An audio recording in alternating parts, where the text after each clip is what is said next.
वफादार ऊंट। जंगल का राजा केसरी बहुत ही निर्भीक तथा बलवान था। जंगल के सभी जानवर उससे बहुत डरते थे। वे अपने राजा के लिए अक्सर कुछ उपहार लाते रहते थे। एक दिन उसने सोचा कि मेरे ऊपर काम का बहुत बोझ है, मुझे अपनी सहायता के लिए कुछ मंत्री चुन लेने चाहिए। यह सोचकर उसने पहले लोमड़ी को बुलाया और बोला, तुम बहुत ही बुद्धिमान और चालाक समझी जाती हो, इसलिए मैं तुम्हें अपना गृह मंत्री बनाता हूं। धन्यवाद महाराज, ये मेरे लिए बहुत ही सम्मान की बात है। लोमड़ी ने सिर झुकाते हुए कहा। इसके बाद तेंदुए को बुलाकर कहा, तुम बहुत कर्मठ और तीव्र चाल वाले हो, इसलिए मैं तुम्हें अपना रक्षा मंत्री नियुक्त करता हूं। धन्यवाद महाराज। धन्य भाग्य मेरे कि आपने मुझे इस लायक समझा, तेंदुआ बोला। इसके बाद शेर ने कौवे को बुलाकर कहा, तुम आकाश में बहुत ऊंचा उड़ सकते हो, इसलिए मैं तुम्हें अपना विदेश मंत्री नियुक्त करता हूं। मुझ छोटे से जीव को इतना सम्मान देने के लिए धन्यवाद। कौवे ने कृतज्ञ होते हुए कहा। उस दिन तीनों ने केसरी के प्रति ईमानदार रहने की शपथ ली और शेर ने बदले में उन्हें भोजन तथा सुरक्षा देने का वचन दिया।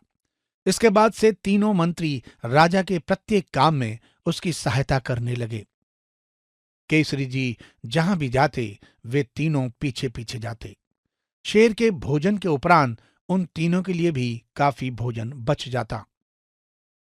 एक दिन विदेश मंत्री कौवे ने आकर शेर से कहा, महाराज, क्या आपने कभी ऊंट का मांस खाया है? मेरे विचार से वह बहुत ही स्वादिष्ट होता होगा। शेर ने भी ऊंट का मांस कभी नहीं खाया था, इसलिए उसे यह विचार बहुत पसंद आया। पर यह ऊंट हमें कहाँ मिलेगा? शेर ने पूछा। यहाँ से कुछ मील दूर मैंने एक ऊंट को रेगिस्तान में देखा है। कौवे ने जवाब दिया। ठीक है, फिर कल हम सभी वहां चलेंगे, शेर ने कहा और सब सोने चले गए। अगले दिन केसरी जी तीनों मंत्रियों के साथ ऊंट की खोज में रेगिस्तान के लिए निकले। चलते चलते वे बहुत दूर निकल आए। वे रेगिस्तान तक पहुंच गए, पर अब तक सूरज का ताप बहुत बढ़ गया था।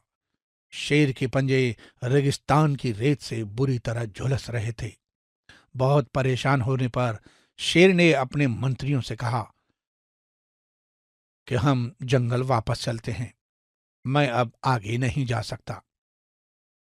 शेर की बात से तीनों बहुत निराश हो गए, क्योंकि उसके बिना न तो वे ऊंट का शिकार कर पाते और न ही उसका मांस खा सकते थे।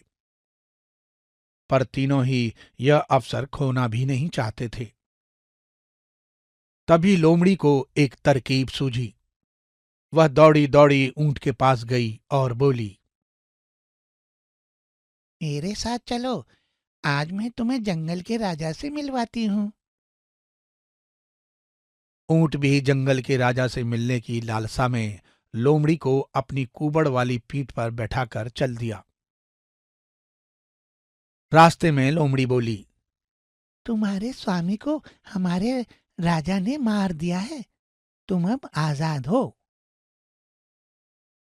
अब हम सब मिलकर जंगल में रहेंगे।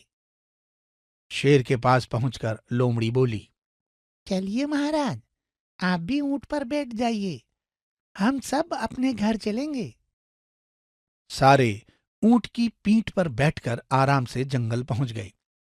जंगल में तीनों मंत्री ऊंट को मारकर खाना चाहते थे, पर शेर ने यह कहकर ऊंट को छोड़ दिया कि इसने हमें तपते रेगिस्तान से निकालकर सही सलामत जंगल तक पहुंचाया है। किसी को भी यह बात अच्छी नहीं लगी। सभी बहुत भूखे भी थे। शेर ने अपने तीनों मंत्रियों से भोजन ढूंढकर लाने के लिए कहा। तीनों ने कुछ दूर जाकर एक योजना बनाई।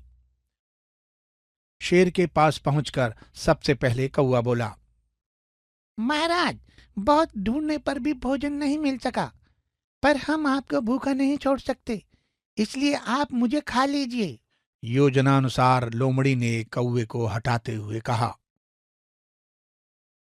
आप मुझे खा लीजिए, मैं इससे आकार में बड़ी हूँ। मुझे ही खाकर आपकी भूख शांत होगी। तेंदुए ने भी लोमड़ी को पीछे धकेलते हुए खुद को खाने की पेशकश की।